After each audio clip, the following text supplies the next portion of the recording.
Well, hello everyone. The British Columbia Legislature held a vote, and ARPA Canada was the subject of their debate on Monday. Two international days of note this week, and the Alberta Youth Conference just wrapped up. It's time to register for the conferences in Ontario, Manitoba, and BC as well. It's Wednesday, October 8th, and this is Quick Updates.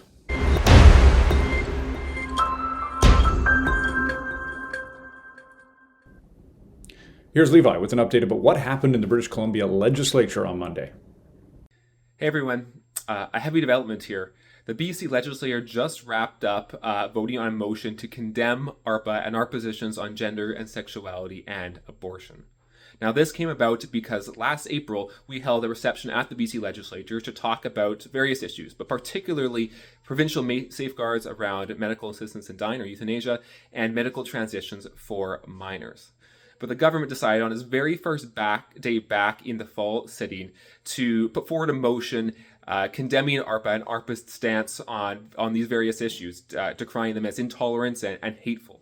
And unfortunately, that motion passed the BC Legislature by a wide margin after about an hour of debate, or an hour, more frankly, of MLAs standing up and talking about how discriminatory and hateful ARPA is. So this is a disappointing outcome, and we'll have more to talk about it soon, but we'll continue to bring a biblical perspective to our civil authorities come what may.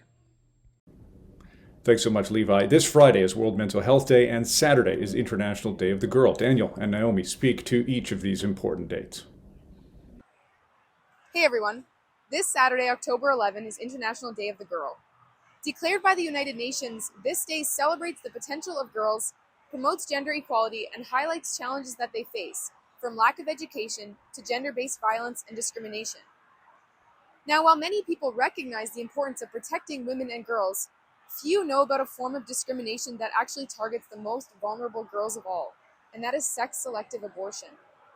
In a recent report, United Nations Special Rapporteur Reem Al-Salem called sex-selective abortion one of the most direct and blatant forms of sex-based violence. Her report lists many tragic examples of violence against women, yet most victims in those cases at least have a chance to escape or seek help. Preborn girls do not. They are completely defenseless, with no voice and nowhere to run. The very place that should be the safest, their mother's womb, has become one of the most dangerous. Al-Salem in her report urged governments to enact and rigorously enforce laws prohibiting things like prenatal sex determination for non-medical purposes, sex-selective abortion, and female infanticide. Canada should follow this call by banning sex-selective abortion in the criminal code. This Saturday, on International Day of the Girl, we urge you to take a stand for preborn girls. Contact your Member of Parliament and remind them that every girl, born and preborn, deserves protection and value. Visit weneedalaw.ca or Defend Girls to learn more, hand out flyers, or even host an all-pink flag display in your area. Hi everyone. This Friday, October 10, is World Mental Health Day. The day is intended to raise awareness and support for mental health.